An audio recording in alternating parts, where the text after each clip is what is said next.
Hello friends, आज हम discuss करेंगे स्ट्रक्चर ऑफ ग्लूकोज के बारे में। देखिए, ग्लूकोज के स्ट्रक्चर को डिटरमाइन करने के लिए कुछ रिएक्शंस की गई थी जिनको हम आज डिस्कस करेंगे। सबसे पहला पॉइंट हो जाएगा मॉलिक्यूलर फार्मूला। देखिए, ग्लूकोज का मॉलिक्यूलर फार्मूला C6H12O6 होता है और ये मॉलिक्यूलर फार्मूला एलिमेंटल एनालिसिस और मॉलिक्यूलर वेट डिटरमिनेशन के थ्रू स्टेबलाइज किया गया है। अब इस फार्मूले में जो एल्डिहाइड ग्रुप प्रेजेंट हैं उसकी प्रेजेंस को हम कैसे आइडेंटिफाई करेंगे। तो देखिए, ग्लूकोज में जो कार्बोनाइल ग्रुप प्रेजेंट होता है उसकी प्रेजेंस को हम इन रिएक्शन से डिटरमाइन कर सकते हैं। देखिए, ग्लूकोज की रिएक्शन जब हाइड्रोजन साइनाइड के साथ करवाते हैं तो साइनोहाइड्रिन का फॉर्मेशन होता है और ग्लूकोज की रिएक्शन जब हाइड्रोक्सिल अमाइन के साथ करवाते हैं तो ऑक्सिम का फॉर्मेशन होता है और अगर ग्लूकोज की रिएक्शन फिनाइल हाइड्रोजन के साथ करवाते हैं तो फिनाइल हाइड्रोजन का फॉर्मेशन होता है। तो ये तीनों रिएक्शन ग्लूकोज में कार्बोनाइल ग्रुप की प्रेजेंस को कंफर्म करती हैं। अब ग्लूकोज में जो एल्डिहाइड ग्रुप प्रेजेंट होता है उसकी प्रेजेंस को हम माइल्ड ऑक्सीडेशन के थ्रू कंफर्म करते हैं।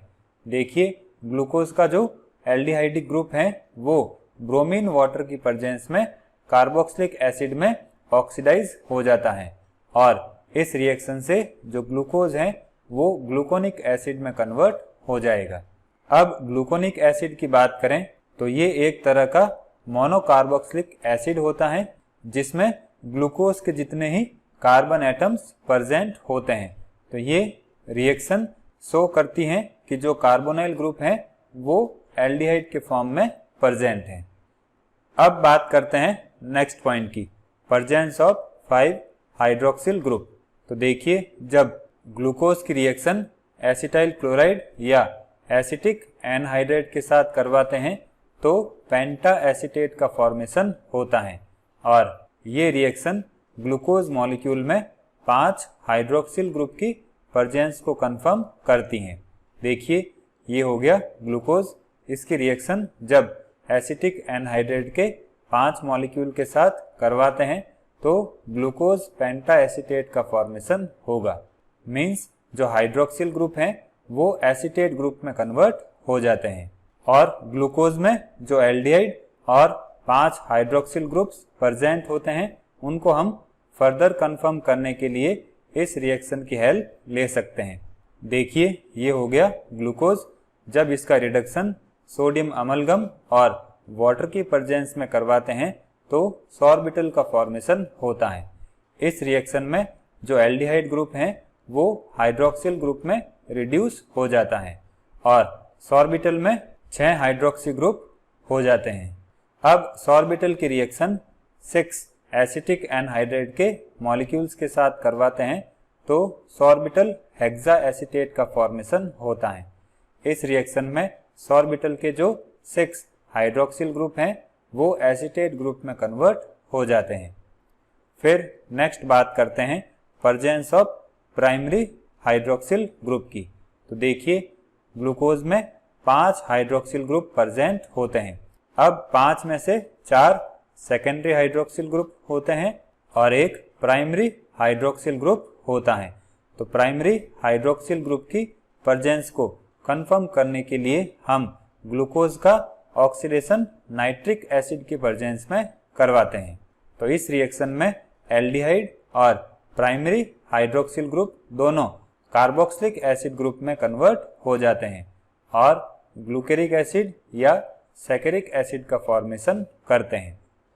फिर बात करते हैं next point, presence of straight chain of carbon atoms. तो देखिए, ग्लूकोज में 6 कार्बन्स होते हैं तो उनकी प्रेजेंस को कंफर्म करने के लिए हम ग्लूकोज की रिएक्शन HI और फास्फोरस के साथ इस टेम्परेचर पर जब करवाते हैं तो N हेक्सेन और 2 आयोडोहेक्सेन का फॉर्मेशन होता है। अब हेक्सेन में 6 कार्बन की चेन प्रेजेंट होती हैं जो कि ग्लूकोज में स्ट्रेट चेन की प्रेजेंस को कंफर्म करती हैं। अब ग्लूकोज में जो कार्बन एटम्स की स्ट्रेट चेन प्रेजेंट होती हैं उसको कंफर्म करने के लिए हम एक और रिएक्शन की हेल्प ले सकते हैं।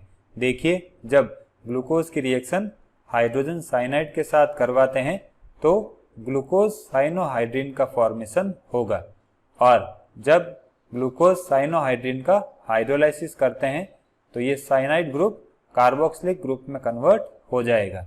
अब इस कंपाउंड की रिएक्शन HI और रेड फास्फोरस के साथ करवाई जाती हैं तो 1 हेप्टेनोइक एसिड का फॉर्मेशन होगा।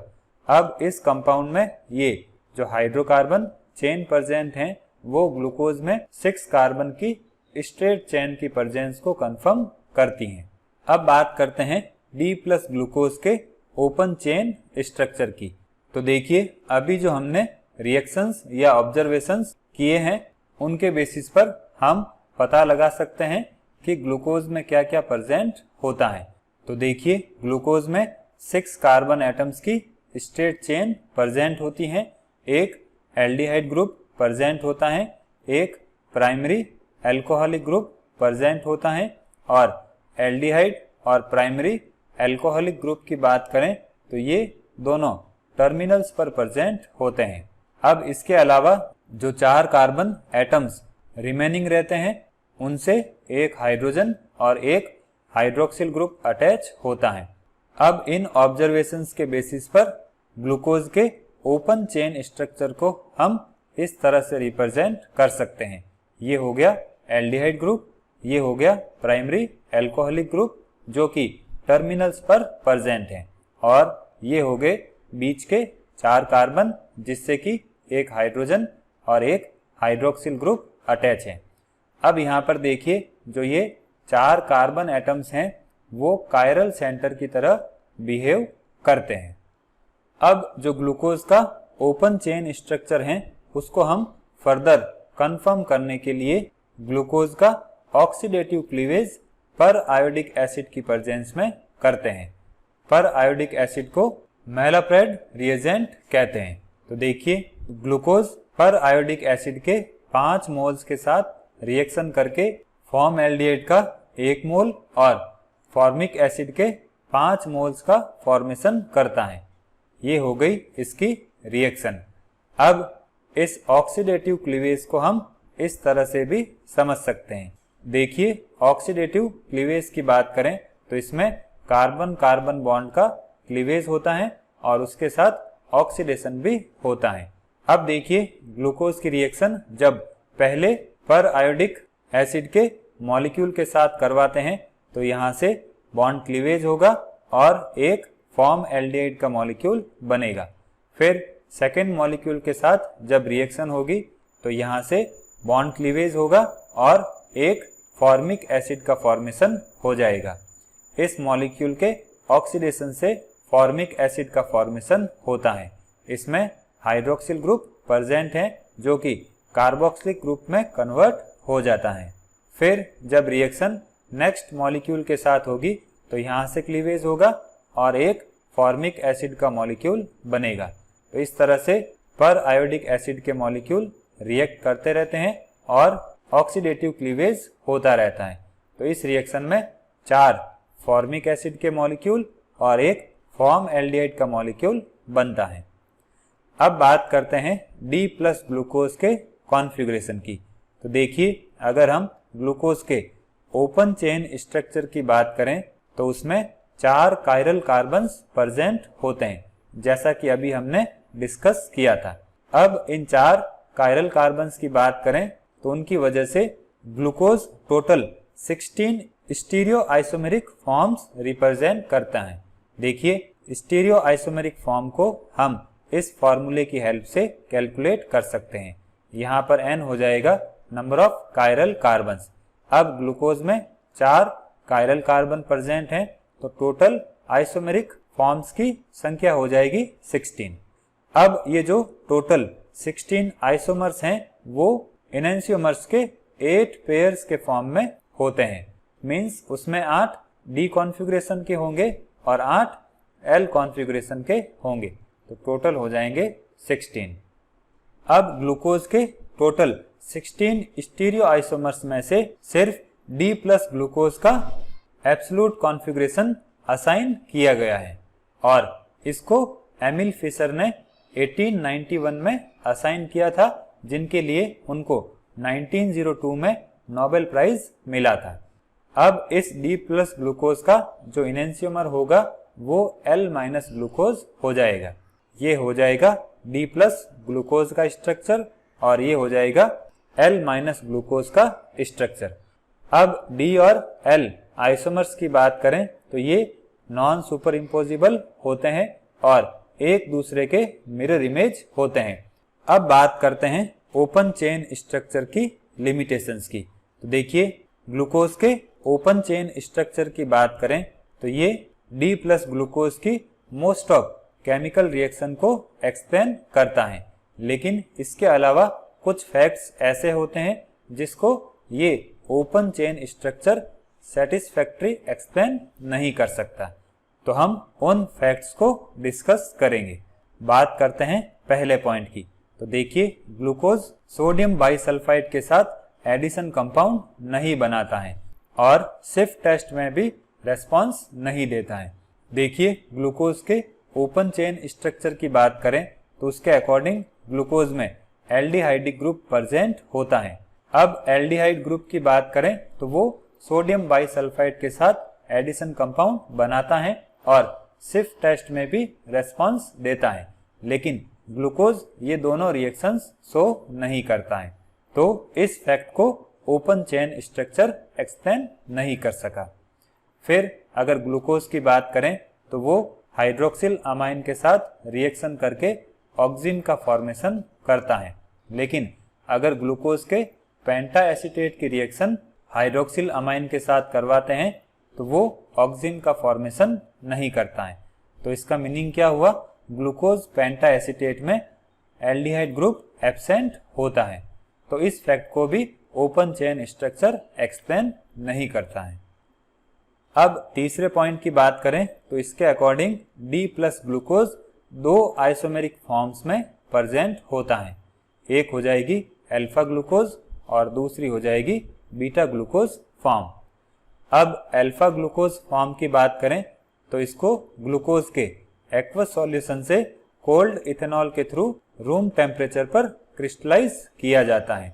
इसका मेल्टिंग पॉइंट 419 केल्विन होता है और इस फॉर्म के एक्वस सॉल्यूशन का जो स्पेसिफिक रोटेशन है वो प्लस 112 डिग्री होता है, जो कि कुछ टाइम बाद प्लस 52 डिग्री में कन्वर्ट हो जाता है। अब बीटा ग्लूकोज की बात करें तो इसको ग्लूकोज के एक्वस सॉल्यूशन से हॉट पायरिडीन के थ्रू इस टेम्परेचर पर क्रिस्टलाइज किया जाता है। ये हो जाएगा इसका मेल्टिंग पॉइंट। अब बीटा ग्लूकोज के एक्वस सॉल्यूशन के स्पेसिफिक रोटेशन की बात करें तो वो प्लस 19 डिग्री होता है, जो कि कुछ टाइम बाद राइज होके प्लस 52 डिग्री में कन्वर्ट हो जाता है। अब देखिए, दोनों फॉर्म्स के एक्वस सॉल्यूशन की बात करें तो वो कुछ देर बाद दोनों फॉर्म्स के इक्विलिब्रियम मिक्सचर में कन्वर्ट हो जाते हैं। तो ये इक्विलिब्रियम मिक्सचर दोनों फॉर्म्स के जो स्पेसिफिक रोटेशन में चेंज आते हैं उसको प्रूव करते हैं। देखिए, ये हो गया अल्फा ग्लूकोज और ये हो गया बीटा ग्लूकोज। कुछ देर बाद जब इनके एक्वस सॉल्यूशन को रखते हैं तो अल्फा ग्लूकोज का स्पेसिफिक रोटेशन प्लस 112 डिग्री से प्लस 52 डिग्री में आ जाता है और बीटा ग्लूकोज का स्पेसिफिक रोटेशन प्लस 19 डिग्री से प्लस 52 डिग्री में आ जाता है। तो इस तरह से इन दोनों के स्पेसिफिक रोटेशन में जो चेंजेस आते हैं उससे एक इक्विलिब्रियम मिक्सचर बनता है। अब यहाँ पर दोनों फॉर्म्स के स्पेसिफिक रोटेशन में टाइम के साथ जो चेंजेस आ रहे हैं उससे एक इक्विलिब्रियम वैल्यू बन रही है और स्पेसिफिक रोटेशन में जो चेंज हो रहा है उसी को हम म्यूटा रोटेशन कहते हैं। अब यहाँ पर ग्लूकोज की जो 2 आइसोमेरिक फॉर्म्स बन रही हैं उसको ओपन चेन स्ट्रक्चर के बेसिस पर एक्सप्लेन नहीं कर सकते। फिर बात करते हैं नेक्स्ट पॉइंट की। देखिए, जब ग्लूकोज की रिएक्शन मिथेनॉल के साथ ड्राई HCl की प्रेजेंस में होती है तो मिथाइल अल्फा डी ग्लूकोसाइड और मिथाइल बीटा डी ग्लूकोसाइड का फॉर्मेशन होता है। अब ये दोनों जो ग्लूकोसाइड हैं उनमें एक एक्स्ट्रा मिथाइल ग्रुप प्रेजेंट होता है, लेकिन फिर भी ये फुल एसिटल ग्रुप की तरह बिहेव करते हैं। देखिए, अगर एसिटल की बात करें तो उसका फॉर्मेशन उस केस में होता है जब एल्डिहाइड मिथेनॉल के 2 मॉलिक्यूल और ड्राई HCl के साथ रिएक्ट करता है और इससे जो एसिटल बनता है उसमें 2 एक्स्ट्रा मिथाइल ग्रुप प्रेजेंट होते हैं, लेकिन यहाँ पर ग्लूकोज की रिएक्शन से जो एसिटल बन रहा है उसमें एक ही मिथाइल ग्रुप प्रेजेंट होता है। तो इस रिएक्शन को भी ग्लूकोज के ओपन चेन स्ट्रक्चर की हेल्प से एक्सप्लेन नहीं किया जा सकता। और अगर ग्लूकोज के यूवी स्पेक्ट्रम की बात करें तो वो ग्लूकोज में किसी भी तरह के एल्डिहाइड ग्रुप की प्रेजेंस को शो नहीं करता है। तो इस तरह से हम कह सकते हैं ग्लूकोज का जो ओपन चेन स्ट्रक्चर है वो कई सारे फैक्ट को सेटिस्फैक्ट्री एक्सप्लेन नहीं करता है। इसी वजह से ग्लूकोज के साइक्लिक स्ट्रक्चर को डिराइव किया गया था।